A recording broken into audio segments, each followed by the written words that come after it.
ಸಾರಿಗೆ ಮಂತ್ರಿಗೆ ಬೈಕ್ ಟ್ಯಾಕ್ಸಿಯದ್ದೇ ಈಗ ದೊಡ್ಡ ಟೆನ್ಷನ್ ಆಗಿಬಿಟ್ಟಿದೆ. ಬೈಕ್ ಟ್ಯಾಕ್ಸಿ ಸಂಚಾರಕ್ಕೆ ಹೈಕೋರ್ಟ್ ನೀಡಿದೆ ಈಗ ಗ್ರೀನ್ ಸಿಗ್ನಲ್ ನೀಡಿರೋದ್ರಿಂದ ಅವ್ರಿಗೆ ಟೆನ್ಷನ್ ಶುರುವಾಗಿದೆ. ಏನಾಗುತ್ತೆ ಮುಂದೆ ಕೊಟ್ಬಿಟ್ರಲ್ಲ ಇವರಿಗೆ ಪರ್ಮಿಷನ್ ಕೊಟ್ಟಿರೋದ್ರಿಂದ ಅವರಿಗೆ ಬರುವಂತಹ ಆದಾಯದಲ್ಲಿ ಕಡಿಮೆ ಆಗುವಂತಹ ಸಾಧ್ಯತೆ ಕೂಡ ಇದೆ. ಸಾರಿಗೆ ಇಲಾಖೆಗೆ ಬೈಕ್ ಟ್ಯಾಕ್ಸಿಗೆ ಅನುಮತಿ ನೀಡಿದಂತಹ ಬೆನ್ನಲ್ಲೇ ಖಾಸಗಿ ಸಾರಿಗೆ ಈಗ ಕಿಡಿಕಾರ್ತಾ ಇದೆ. ಸಾರಿಗೆ ಸಚಿವ ರಾಮಲಿಂಗಾರೆಡ್ಡಿ ಅವರಿಗೆ ಟೆನ್ಷನ್ ಶುರುವಾಗಿದೆ. ಬೈಕ್ ಟ್ಯಾಕ್ಸಿ ಸಂಚಾರಕ್ಕೆ ಹೈಕೋರ್ಟ್ ಏನಿದೆ ಅದು ಓಕೆ ಅಂತ ಹೇಳಿ ಗ್ರೀನ್ ಸಿಗ್ನಲ್ ಕೊಟ್ಟಿದೆ. ಬೈಕ್ ಟ್ಯಾಕ್ಸಿಗೆ ಅನುಮತಿ ನೀಡಿದಂತಹ ಬೆನ್ನಲ್ಲೇ ಈಗ ಖಾಸಗಿ ಸಾರಿಗೆ ಅವರು ಕೋಪ ಮಾಡ್ಕೊಂಡಿದ್ದಾರೆ. ಹೈಕೋರ್ಟ್ ಆದೇಶವನ್ನು ಪ್ರಶ್ನಿಸಿ ಮೇಲ್ಮನವಿಯನ್ನು ಹೆಚ್ಚಿಸಬೇಕು ಅಂತ ಒತ್ತಡ ಹಾಕ್ತಾ ಇದ್ದಾರೆ. ಮಂತ್ರಿ ಹಾಗೂ ಆಯುಕ್ತರ ಮೇಲೆ ಖಾಸಗಿ ಸಾರಿಗೆ ಚಾಲಕರು ಒತ್ತಡವನ್ನು ಹೇರುತ್ತಾ ಇದ್ದಾರೆ. ಬೈಕ್ ಟ್ಯಾಕ್ಸಿ ಅನುಮತಿ ಆದೇಶದಲ್ಲಿ ಹಲವು ನ್ಯೂನ್ಯತೆ ಇದೆ ಅಂತ ಹೇಳಿ ಆರೋಪ ಮಾಡ್ತಾ ಇದ್ದಾರೆ. ಹೀಗಾಗಿ ಸಾರಿಗೆ ಇಲಾಖೆ ಕಚೇರಿಗೆ ಕದ ತಟ್ಟಿದ್ದಾರೆ ಖಾಸಗಿ ಸಾರಿಗೆಯ ಮುಖಂಡರೆಲ್ಲ.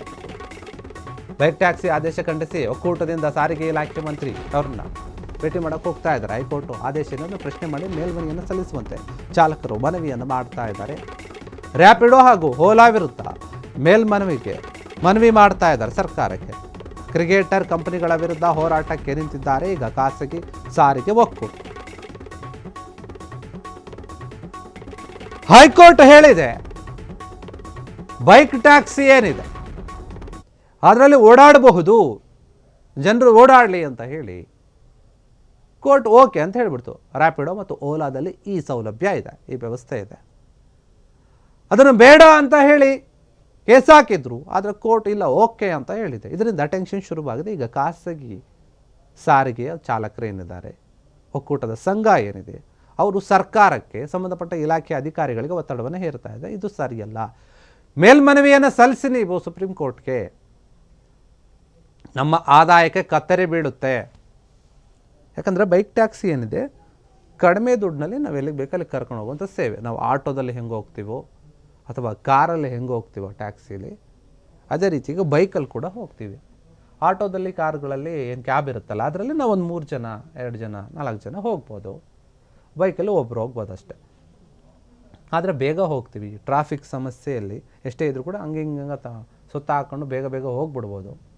ಅದಕ್ಕಾಗಿ ಸ್ವಲ್ಪ ಸಾಕಷ್ಟು ಜನ ಈ ಬೈಕ್ ಟ್ಯಾಕ್ಸಿಗೇ ಜಾಸ್ತಿ ಮೊರೆ ಹೋಗ್ತಾ ಇದ್ದಾರೆ, ಅದನ್ನೇ ಯೂಸ್ ಮಾಡ್ತಾ ಇದ್ದಾರೆ. ಅದರಿಂದ ಬೇರೆ ಖಾಸಗಿ ಸಾರಿಗೆ ಏನಿದೆ, ಬೇರೆ ಆಟೋಗಳು, ಇನ್ನು ಬೇರೆಯವರು ಪ್ರೈವೇಟ್ ಬಸ್ಗಳು, ಅವರಿಗೆಲ್ಲ ಕೂಡ ತೊಂದರೆ ಆಗ್ತಾ ಇದು ಬೇಡ, ಇದು ಸರಿ ಹೋಗ್ತಾ ಇಲ್ಲ. ಇದೇ ಕ್ಯಾಬ್ ಚಾಲಕರಿದ್ರಲ್ಲ ಅವ್ರಿಗೆ ಕೂಡ ತೊಂದರೆ ಆಗ್ತಾ ಇದೆ, ಬರುವಂತಹ ಆದಾಯಕ್ಕೆ ಕತ್ತರಿ ಬೀಳ್ತಾ ಇದೆ, ಸರಿಯಿಲ್ಲ ಅಂತ ಪ್ರಶ್ನೆ ಮಾಡ್ತಾ ಇದ್ದಾರೆ. ಸರ್ಕಾರಕ್ಕೆ ಒತ್ತಡವನ್ನು ಹೇರ್ತಾ ಇದ್ದಾರೆ. ಹೈಕೋರ್ಟ್ ಏನು ಹೇಳಿದೆ ನೋಡಿ, ಇದಕ್ಕೆ ನೀವು ಮೇಲ್ಮನವಿಯನ್ನು ಸಲ್ಲಿಸಿ, ಆದೇಶದಲ್ಲಿ ಏನೋ ಸ್ವಲ್ಪ ನ್ಯೂನ್ಯತೆಗಳಿದೆ, ಲೋಪದೋಷಗಳಿದೆ, ಅದನ್ನು ಪ್ರಶ್ನೆ ಮಾಡಬೇಕಾಗಿದೆ, ಇದು ಸರಿಯಾಗಿಲ್ಲ ಅಂತ ಹೇಳಿ ಸರ್ಕಾರಕ್ಕೆ ಒತ್ತಡವನ್ನು ಹಾಕ್ತಾ ಇದ್ದಾರೆ. ಸಾರಿಗೆ ಇಲಾಖೆಯ ಮಂತ್ರಿ ಏನಿದ್ದಾರೆ, ಸಾರಿಗೆ ಸಚಿವ ರಾಮಲಿಂಗಾರೆಡ್ಡಿ ಅವರು ಕೂಡ ಒತ್ತಡವನ್ನು ಆಗ್ತಾ ಇದ್ದಾರೆ. ಇವ್ರಿಗೆ ಈಗ ಅದೇ ಟೆನ್ಷನ್ ಆಗ್ತಾ ಇದೆ, ಏನು ಮಾಡೋದು? ಇವ್ರು ನೋಡಿದ್ರೆ ಈ ರೀತಿ ಒತ್ತಡ ಆಗ್ತಾ ಇದ್ದಾರೆ, ಕೋರ್ಟ್ ನೋಡಿದ್ರೆ ಆ ರೀತಿಯಾಗಿ ಆದೇಶ ಕೊಟ್ಟಿದೆ, ನಾವು ಯಾವ ನಿರ್ಣಯವನ್ನು ತೆಗೆದುಕೊಳ್ಳೋದು ಅಂತಾನೆ ಮಂತ್ರಿ ಯೋಚನೆ ಮಾಡ್ತಾ ಇದ್ದಾರೆ, ಟೆನ್ಷನ್ ಆಗ್ತಾ ಇದ್ದಾರೆ. ಇದೇ ವಿಚಾರಕ್ಕೆ ಸಂಬಂಧಪಟ್ಟ ಹಾಗೆ ಸಾರಿಗೆ ಇಲಾಖೆಯ ಮಂತ್ರಿ ಆಯುಕ್ತರನ್ನು ಭೇಟಿ ಮಾಡಿದ್ದಾರೆ. ಎಲ್ಲ ಒಂದು ಖಾಸಗಿ ಸಾರಿಗೆ ಚಾಲಕರು, ಮುಖಂಡರುಗಳು, ಅದು ಒಕ್ಕೂಟದ ಸಂಘ ಏನಿದೆ ಆ ಸಂಘದವರೆಲ್ಲರೂ ಹೋಗ್ತಾ ಇದ್ದಾರೆ. ಬೇಡ, ಇದು ರ್ಯಾಪಿಡೋ ಓಲಾ ಈ ಬೈಕ್ ಟ್ಯಾಕ್ಸಿಯಿಂದ ನಮಗೆ ತೊಂದರೆ ಆಗ್ತಾ ಇದೆ, ಇದ್ರ ಬಗ್ಗೆ ನೀವು ಕೂಡ ಯೋಚನೆ ಮಾಡಿ. ಅಗ್ರಿಗೇಟರ್ ಕಂಪನಿಗಳ ವಿರುದ್ಧ ಈಗ ಹೋರಾಟಕ್ಕೆ ನಿಂತ್ಕೊಂಡ್ಬಿಟ್ಟಿದ್ದಾರೆ, ಅದು ಬೇಡವೇ ಬೇಡ ಅಂತ ಈ ಖಾಸಗಿ ಸಾರಿಗೆ ಒಕ್ಕೂಟದವರು. ಇದರಿಂದಾನೇ ಈಗ ಮಂತ್ರಿಗಳಿಗೂ ಕೂಡ ಟೆನ್ಷನ್ ಶುರುವಾಗಿದೆ.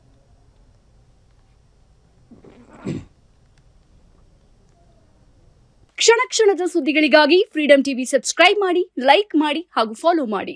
ಹೊಸ ಸುದ್ದಿಗಳ ನೋಟಿಫಿಕೇಶನ್ಗಾಗಿ ಬೆಲ್ ಐಕಾನ್ ಮೇಲೆ ಕ್ಲಿಕ್ ಮಾಡಿ.